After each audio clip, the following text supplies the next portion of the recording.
जय हिंद दोस्तों, स्वागत है आप सभी का आबी सर क्लासेस में। आज के इस वीडियो में हम लोग समझने वाले हैं एड्स के बारे में। ऐसे तो बहुत सारी बीमारियां हैं, जैसे कि आपको हैजा है, चेचक है, कैंसर है, बहुत सारी बीमारियां हैं, फलेरिया है ना। तो उन बीमारियों में जो सबसे खास बीमारी है और जो सबसे खतरनाक बीमारी है वो है एड्स।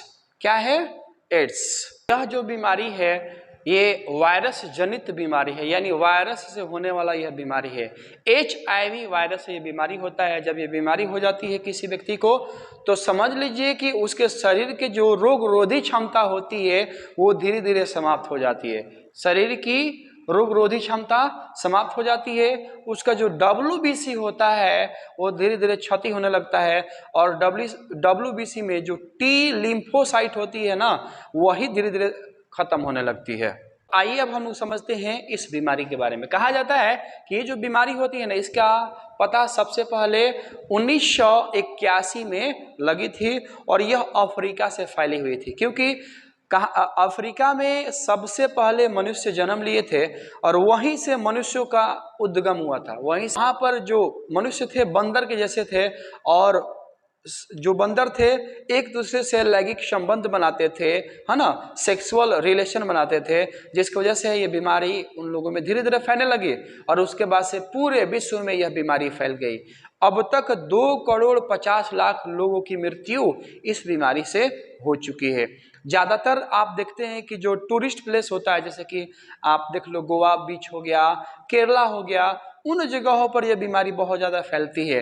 अमेरिका में भी यह पहले बीमारी बहुत ज़्यादा फैली हुई थी, लेकिन अमेरिका वाले शिक्षित हैं, वे लोग इस बीमारी पर कंट्रोल कर लिए। अब सबसे ज़्यादा ये जो बीमारी है भारत देश में फैली है, क्योंकि भारत के लोग अशिक्षित हैं, भारत के लोग इसके बारे में नहीं जानते हैं और सेक्स के दौरान जो भी प्रोटेक्शन होते हैं उसका इस्तेमाल नहीं करते हैं। इसलिए भारतीय में ये जो बीमारी होती है अधिकतर पाई जाती है।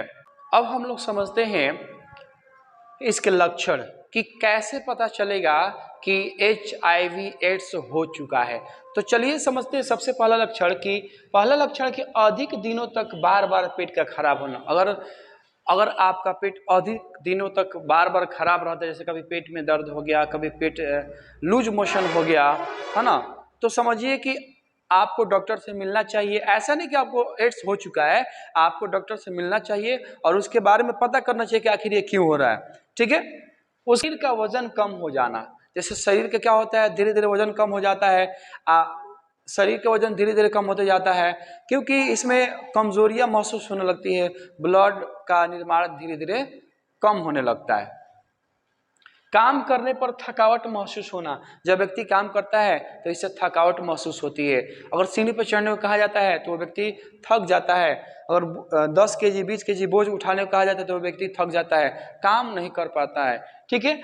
त्वचा पर जहां तहां घाव होना, जो त्वचा होती है उस पर कहीं कहीं घाव होने लगती है, जिससे पता चलता है कि उस व्यक्ति को HIV एड्स हो चुका है।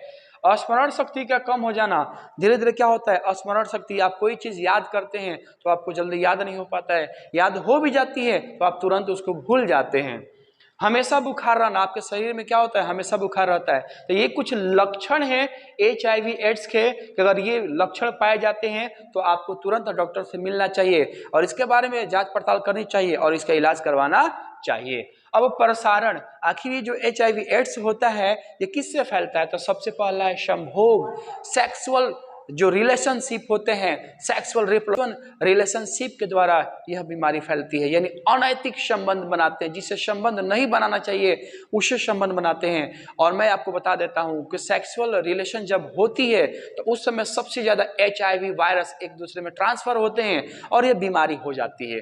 मान लीजिए कि दो मेल और फीमेल, एक मेल और एक फीमेल आपस में सेक्सुअल रिलेशन बना रहे हैं, अगर फीमेल को एड्स है तो मेल को भी एड्स हो सकता है और वही व्यक्ति चारों तरफ फैला सकते हैं। रक्तदान करते समय ये पता जरूर कर लेना चाहिए कि जो रक्तदान कर रहा है उसको किसी तरह की बीमारी है कि नहीं। मान लीजिए कि अगर वो रक्तदान कर रहा है और उसको बीमारी पकड़ ली है एड्स, तो समझिए कि जिस व्यक्ति के शरीर में वो रक्त जाएगा उसको भी यह बीमारी पकड़ सकती है, क्योंकि रक्त के द्वारा भी बहुत जल्दी HIV एड्स एक व्यक्ति से दूसरे व्यक्ति तक फैल जाता है। उसके बाद HIV संक्रमित इंजेक्शन का प्रयोग करना, जैसे कि डॉक्टर लोग होते हैं पैसा वगैरह बचाने के लिए इंजेक्शन दे देते हैं और एक ही इंजेक्शन का प्रयोग बहुत सारे लोगों में कर देते हैं, लेकिन ऐसा नहीं होना चाहिए। इंजेक्शन को हमेशा चेंज करना चाहिए। लेकिन आज के जो डॉक्टर हैं बहुत अच्छे हैं, वो इंजेक्शन को चेंज करते, किसी भी एक व्यक्ति को इंजेक्शन देते हैं उसके बाद वो इंजेक्शन चेंज कर देते हैं, जिस वजह से क्या होता है, व्यक्ति को HIV रोग नहीं होता है। तो ये कुछ साधन थी जिसकी वजह से HIV बीमारी फैलती है, यानी एड्स रोग फैलते हैं। अब इसके रोकथाम कैसे करेंगे, तो सबसे पहले अनैतिक यौन संबंध से दूर रहना, जो ई सेक्सुअल हम लोग करते हैं, ठीक है, किसी से रिलेशन बना लेते हैं, किसी के साथ संबंध बना लेते हैं, उस संबंध से दूर रहना चाहिए, उससे बिल्कुल अलग रहना चाहिए, जिससे आपको HIV एड्स नहीं हो सकती है। दूसरे व्यक्तियों का शेविंग रेजर, टूथब्रश आदि का प्रयोग नहीं करना चाहिए। जैसे कोई किसी को अगर मान लीजिए कि आप कोई व्यक्ति है अपना टूथब्रश यूज कर रहा है और वो आपको दे दिया, अगर उस व्यक्ति को HIV एड्स है तो आपको भी HIV एड्स हो सकती है। अगर आप सैलून में जाते हैं शेविंग करवाने और किसी आपसे पहले कोई व्यक्ति शेविंग करवा रहा है और उसका यहाँ पे कट गया और उसी रेजर से अगर आपका शेविंग कर दिया जाए और आपका भी कट जाए तो हो सकता है कि आपको यह बीमारी पकड़ सकती है।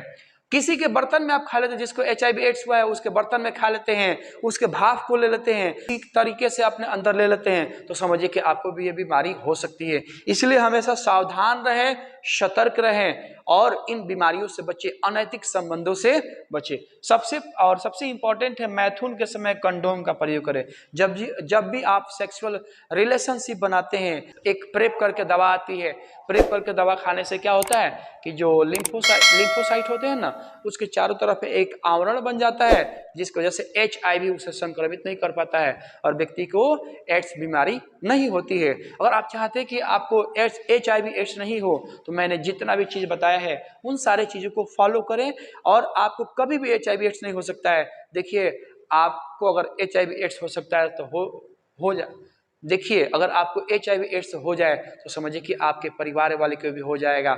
आप अपने फ्रेंडों के साथ रहते हैं उसको भी हो सकता है, जिस समाज में रहते हैं उसके साथ भी हो सकता है। तो आप खुद स्वस्थ रहें, अपने परिवार को, अपने समाज को, अपने फ्रेंड को भी स्वस्थ रखें। अगर आपको ये वीडियो अच्छी लगी है तो आप इस वीडियो को लाइक करें, शेयर करें, कमेंट करें और साथ ही साथ आबिसर क्लासेस को सब्सक्राइब करें। जय हिंद, जय भारत।